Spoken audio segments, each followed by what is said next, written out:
নির্বাচনী ক্যাম্প কে বা কারা পুড়িয়ে দিয়েছে ভেঙেছে, তাহলে আইন শৃঙ্খলা যারা দায়িত্বে আছেন তাদের আসলে কতটুকু রেসপন্সিবিলিটি এটা নিয়ে প্রশ্ন তো দেখা দেবে। কেউ পার পাবেন না ইনশাল্লাহ। তাদের আঘাতে আমাদের নেতৃবৃন্দ আহত হয়েছেন, গাড়ি ভাঙচুর করা হয়েছে এবং মারাত্মক ধরনের জখম নিয়ে তাদেরকে উন্নত চিকিৎসার জন্য স্থানীয় হাসপাতালে রাখেন, তাদেরকে সিলেটের হাসপাতালে গিয়ে তারা সেখানে ভর্তি হয়েছে। একই জেলাতে ৩ নম্বর আসন যেটা মৌলভীবাজার ৩ রাজনগর সদর এবং পৌরসভা মিলে, সেই আসনে ঠিক আগের দিন এই ধরনের সন্ত্রাসী হামলা হয়েছে একই দলের পক্ষ থেকে। এছাড়াও গতকালকেই সিরাজগঞ্জ শহরে পুলিশ বাহিনীর পক্ষ থেকে অথবা আইন শৃঙ্খলা বাহিনীর পক্ষ থেকে সেখানে বলা হয়েছে যে এরা সামরিক বাহিনীর সদস্য পরিচয় দিয়েছেন।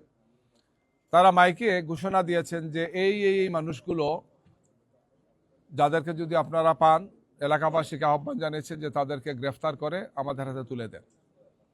যাদের নাম বলা হয়েছে এরা সবাই এলাকার সম্মানিত ব্যক্তি এবং এরা আগামীকালকে নির্বাচনে বিভিন্ন, বিশেষ করে আমাদের দলের এজেন্টেরা, জামাত ইসলামীর বিভিন্ন পর্যায়ের দায়িত্বশীল ব্যক্তি এরা, যাদের বিরুদ্ধে কোনো মামলা নাই, যাদের বিরুদ্ধে কোনো অভিযোগ নেই। পরবর্তীতে যখন যোগাযোগ করা হয়েছে সেখানে ওনারা বলেছেন যে আমরা গোয়েন্দা তথ্যের ভিত্তিতে এই লোকগুলোকে গ্রেফতারের জন্য বলেছি। ডিসি সাহেব অথবা রিটার্নিং অফিসার সাহেব কোনো দায়িত্ব নেন নাই, পুলিশ কোনো দায়িত্ব নেয় নাই।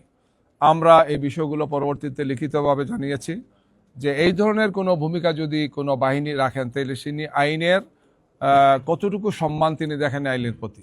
একজন লোকের উপর যদি কোনো মিথ্যা মামলা থাকে বা বাস্তবিক কোনো মামলা থাকে, সেখানে কোর্ট আছে, আদালত আছে, কিন্তু এইভাবে মাইকিং করে জনমনে একটা ভীতিকর পরিবেশ তৈরি করার জন্য কে বা কারা এই ধরনের বাহিনীগুলোকে উস্কানি দিচ্ছে, যেটি একটি সুষ্ঠু সুন্দর নির্বাচনের জন্য মারাত্মক ধরনের অন্তরায়।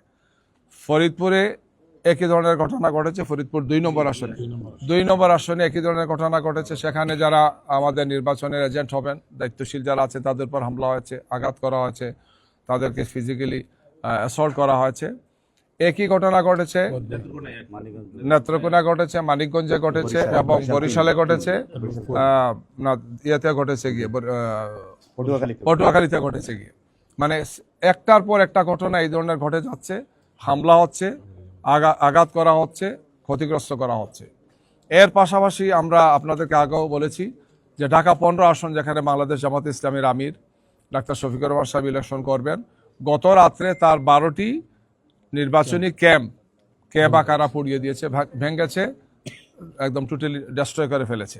আমরা ইসিকে কথাগুলো বলেছি তাদেরকে যে এখন ঢাকা শহরে এবং বড় রাস্তার পাশে, এগুলো এমন না যে খুব অপরিচিত জায়গাতে এই বিষয়টা, সেখানে এই ধরনের যদি নির্বাচনী ক্যাম্প ভাঙচুর হয় তাহলে আইন শৃঙ্খলা যারা দায়িত্বে আছেন তাদের আসলে কতটুকু রেসপন্সিবিলিটি এটা নিয়ে প্রশ্ন তো দেখা দেবে।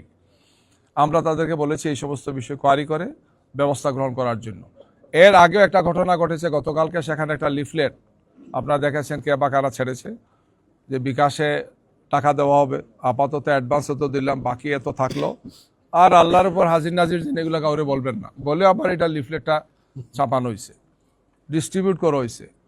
আবার আরেকটা দলের দেখলাম যে কিছু সময় পরে সেই দলের অফিসে এটা নিয়ে আবার ব্রিফিংও করেছে।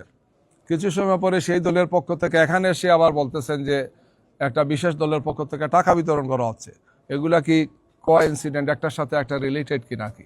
নাটকগুলো সাজানো হচ্ছে, ব্রিফিং করা হচ্ছে, পরিস্থিতিটাকে ঘোলাটে করার চেষ্টা করা হচ্ছে। এই ধরনের ঘটনা আগেও কিছু ঘটেছে গিয়ে।